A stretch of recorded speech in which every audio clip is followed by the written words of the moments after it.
We have victims, 9 of them. Dylan Roof stood expressionless during his bond hearing Friday, forced to listen to unseen family members of the Charleston dead. I would never talk to her ever again. I would never be able to hold her again. Ethel Lance's daughter spoke. You hurt me. You hurt a lot of people. But God forgive you. And I forgive you. Their forgiveness stunning, their pain heartbreaking. Every fiber in my body hurts, and I'll never be the same. Tawanza Sanders is my son, but Tawanza was my hero. Tawanza was my hero.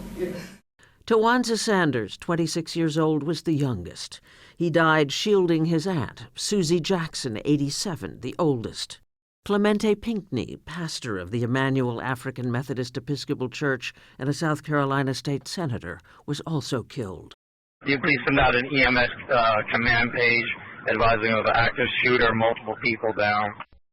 How, in 2015, could 9 people attending a Bible study group be gunned down inside this historic black church in Charleston, South Carolina?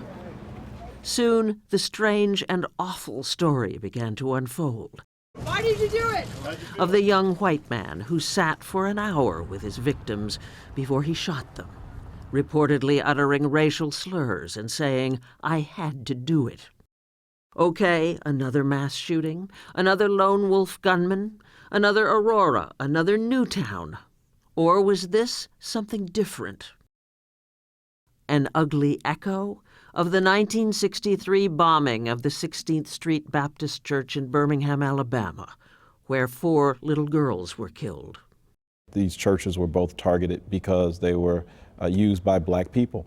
I've been in Philadelphia longer than I've been in anywhere. We moved. Mark Kelly Tyler is senior pastor at Mother Bethel African Methodist Episcopal Church in Philadelphia. We spoke to him at another AME church in Harlem. You say that this young man is 21.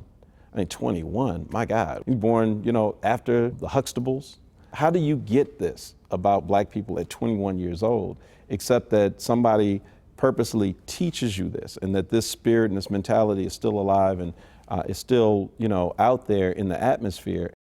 Yesterday, a website surfaced showing photographs of Dylan Roof posing with a gun and burning the American flag. It includes a white supremacist manifesto. The writer says, "I was not raised in a racist home or environment," but spews hatred for blacks, Hispanics, and Jews, and says, "I chose Charleston because it is the most historic city in my state." Could we not argue that America is about freedom, whether we live it out or not? Freedom to be full what God intends us to be. The Emmanuel African Methodist Episcopal Church, Mother Emmanuel, might as well have had a bullseye painted on it. Pastor Clemente Pinckney's words in 2013 sound prophetic now. Sometimes you may have to die like Denmark Vesey to do that. In 1822, Denmark Vesey, one of the founders of Mother Emmanuel, organized a failed slave revolt. He and 34 co-conspirators were hanged. Angry whites burned the church down. Symbols of black power, black churches, have often been targets. More than 300 were bombed in the 1960s. But weren't we supposed to be past all that? In Chicago, on the night Barack Obama was elected president, there was a sea of jubilant people, black and white. I think a lot of people thought that it was a turning point, that we had reached a post-racial America. I think that those people were fooling themselves. Jameel Smith is a senior editor at The New Republic. The people in that crowd celebrating understood what a pivotal moment that this was, that Barack Obama, as a symbol, offered a lot of hope. But that said, it certainly didn't make racism go away. According to a CBS News New York Times poll conducted in May during the unrest in Baltimore following the death in police custody of Freddie Gray, 61% of Americans, the highest percentage since 1992, believe race relations in the United States are bad, up from just 38% in February. So does the race factor make the Mother Emanuel killings different from Adam Lanza's massacre of school children in Newtown, Connecticut? Should this latest incident instead be seen alongside the police shootings of black men, including Walter Scott in North Charleston, a few miles away, in April? It's all part of the same thread. Black bodies are under assault in this country.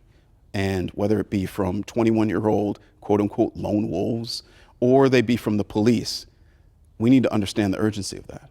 The apparent motivations of the shooter remind us that racism remains a blight that we have to combat together. On Friday, President Obama tried to connect the dots between race, mass shootings, and gun control. I know today's politics makes it less likely that we see any sort of serious gun safety legislation. I remarked that it was very unlikely that this Congress would act. And some reporters, I think, took this as resignation. I want to be clear, I am not resigned. I have faith we will eventually do the right thing. I don't think that this tragedy is about the gun debate. Personally, I don't. I mean, the Birmingham bombing, for example, it wasn't a gun, it was a bomb. AME pastor Mark Kelly Tyler. It's just eerie how all of these things, you talk about then and now, seem to kind of mirror those moments. So is it a turning point? I'll just simply say this. I hope that their lives have not been lost in vain. It's already a tragedy, but it would be even more of a tragedy if nothing good comes out of it. Charleston, South Carolina is known as the Holy City because of all of its churches. After Wednesday's shooting, there may have been anger, but there was no violence. Only people gathered together peacefully to mourn and pray.